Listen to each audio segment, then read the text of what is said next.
realistic selling of moves is key to helping fans suspend their disbelief while watching WWE programming. And while there's a place for overselling, and for that matter no selling, sometimes the overselling of moves takes the viewer out of the moment and reminds them that this really is just grown men and women play fighting in their underwear after all.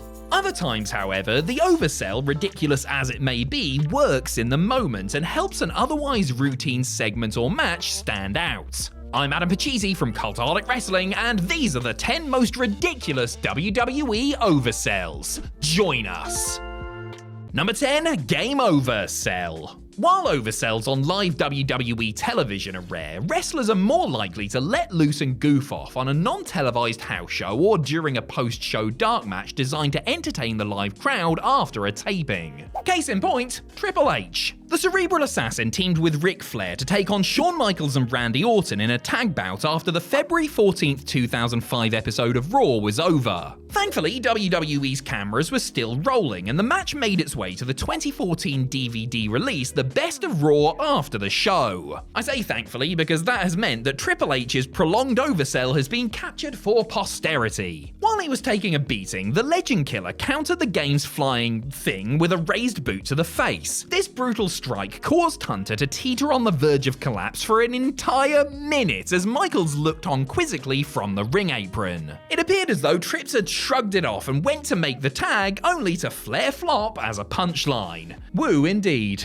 Number 9, the Rudest Cell. There were several things that made up Ravishing Rick Rude's memorable WWE routine. There was the audience and opponent insulting pre-match promo, the elaborate removal of the robe, and the posing and flexing of those lovely gorgeous muscles of his. And that was all before the bell had even rung. Once the match officially started, Rick had an altogether different routine that often included elaborate cell jobs. One of the best and most ludicrous aspects of this was the running gag of Rude's reaction whenever he took the atomic drop. Wide-eyed, standing on tiptoes and sticking out his svelte backside like a bee bit his bottom and now his bottom is big. Rude would react to this standard move as if it were the most painful finisher in the world. I'm not entirely sure why Rick Rude decided to sell the atomic drop like this. I assume he had an extra sensitive arse, but boy am I glad he did. Number 8, extremely familiar. While Rob Van Dam is noted for his athleticism, laid-back demeanor, and snazzy airbrushed singlets, it shouldn't be forgotten that the man could sell his stoned hiney off when the occasion called for it. Always one to push the boundaries, RVD would habitually take moves like DDTs and German suplexes by landing right on the top of his head and neck. But the whole flippin' show reserved his most audacious flippin' sell for when he was hit with a pile driver. Anyone who had LimeWire in the early 2000s, and if the police are watching, rest assured that I did not, will be familiar with the clip of Van Dam taking a pile driver from Tommy Dreamer at ECW November to Remember 97. Bouncing about 3 feet in the air upon impact, it was hard not to be impressed by the springiness of it all. It was equally as impressive when Van Dam did it again in WWE's rebooted ECW a decade later. During an Extreme Rules 4-way on the May 1st, 2007 episode of ECW on Sci-Fi, the innovator of violence and Mr. Tuesday Night ran it back seamlessly, albeit to a fraction of the reaction it originally received. Number 7, the world's strongest push. This probably won't come as much of a shock to you, but Mark Henry was strong.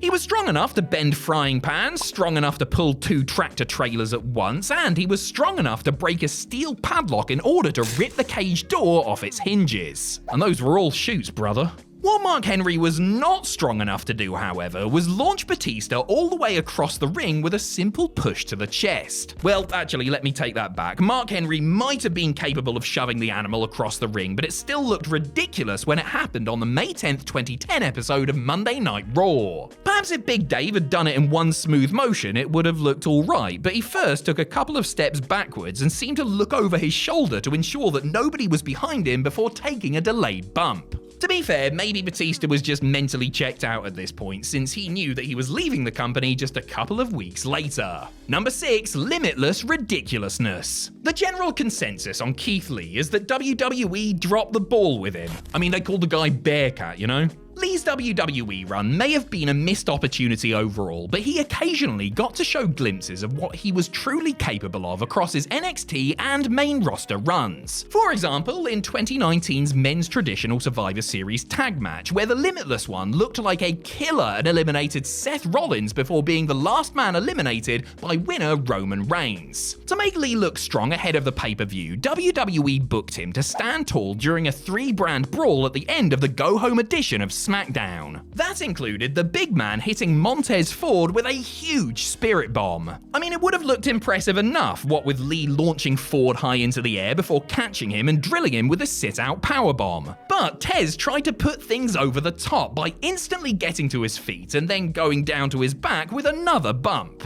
Is that the smoke you wanted, mate? Number 5, for goodness sake. Former WWE star JTG has pretty much admitted to trying to stay out of the way in WWE, going so far as to hide in catering during the day so that nobody in power would notice that he was still collecting a paycheck for doing much of nothing. But the former Crime Time member made sure all eyes were on him when he took on Santino Marella in a match taped for the September 20th, 2013 edition of Superstars. Per JTG, the two men had clashed on several occasions before, and he had wanted to outdo his sell of Santino's Cobra every single time. The Cobra, lest we forget, saw the Milan Miracle put a snake sleeve on his arm and strike his opponent on the neck with his fingers. It's one of the most absurd finishes in WWE history, but it was hella over, and it fit Morella's comedic character to a T. After successfully dodging it a couple of times, JTG eventually succumbed, selling the venomous blow by going into an almost seizure-like state and falling in stages to the mat.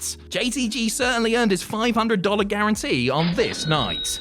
Number 4, the next big boot. When Brock Lesnar burst onto the scene in 2002, the rookie sensation showed on the weekly just how enviably athletic he truly was. One way the NCAA Division I heavyweight champion's athleticism was on display was in how Lesnar chose to sell some particular moves. Despite being such a big and naturally intimidating freak of nature, Brock understood that this was entertainment and he had to put on a show, particularly if he wanted to help his rivals look good. And the one person he definitely wanted to help shine was SmackDown's locker room leader. The next big thing bumped his socks off for The Undertaker during their feud over the WWE title, setting the tone for what was to come during their in-ring confrontation the night after Lesnar became the youngest WWE champion in history. At the end of a segment involving Brock, Undertaker and Triple H, the dead man sent the Beast Incarnate packing with a big boot. The force of Taker's shoe connecting with his face caused Lesnar to turn, sail over the top rope and roll all the way to the bottom of the entrance ramp in a moment that stretched believability just a little bit. Number 3, the Shawn Michaels Show. When you think of WWE stars who oversell, the name Shawn Michaels is likely one of the first that'll come to mind. The Heartbreak Kid made a career out of flipping and flopping all over the place, whether he was taking a simple punch to the face, an Irish whip to the turnbuckle, or an opponent's finisher. Shawn's theatrics lessened during his second Born Again spell with the company, but he made an exception for somebody who had an even bigger ego than his own. When HBK clashed with Hulk Hogan in the main event of SummerSlam 2005, he turned the clock back a decade and proceeded to bump around for Hogan in such an exaggerated way that everybody watching thought that he was doing it just to stick it to the Hulkster. I mean, seriously, there are 6 or 7 separate instances during the course of the match where it just looks like the showstopper is full-on taking the piss. According to Michaels himself, he was simply doing what he had done when he worked as a heel and fed for the heavyweights during his first WWE run, only times had changed and it doesn't look quite right anymore.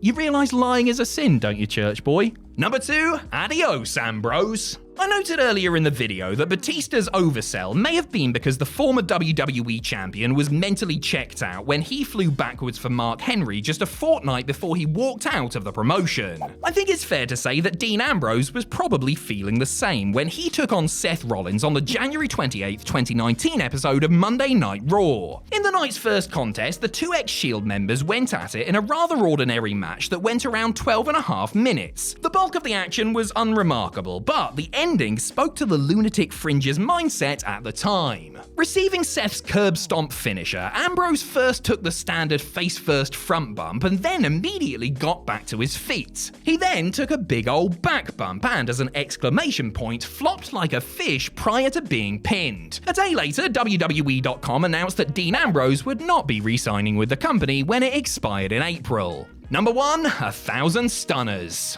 The Stone Cold Stunner is one of the most devastatingly effective finishers in professional wrestling history. When Steve Austin hit the move, 9 times out of 10 it would signal the end of the match and the start of a beer bath. Simple but brilliant, the move looked its best when it was being taken by, say, somebody like Bret Hart, who acted like his jaw had been broken upon impact. This is how the Stunner was usually sold early on. Over time, however, it became something of a running contest among WWE stars to see who could sell it in the most overblown way. There was The Rock, of course, who would habitually roll around the ring, kicking his body up so that he often ended up lying in the ropes. And then there were the likes of Scott Hall, Shane McMahon, Santino Marella, Xavier Woods, Austin Theory, and, well, a ton of people who took the move by launching themselves backwards into the air. Hell, Booker T was once eliminated from the Royal Rumble due to the sheer force of the stunner he took. It is admittedly a good laugh seeing people become almost childlike when taking the move, but sometimes all I can do when I see it is say, "What?"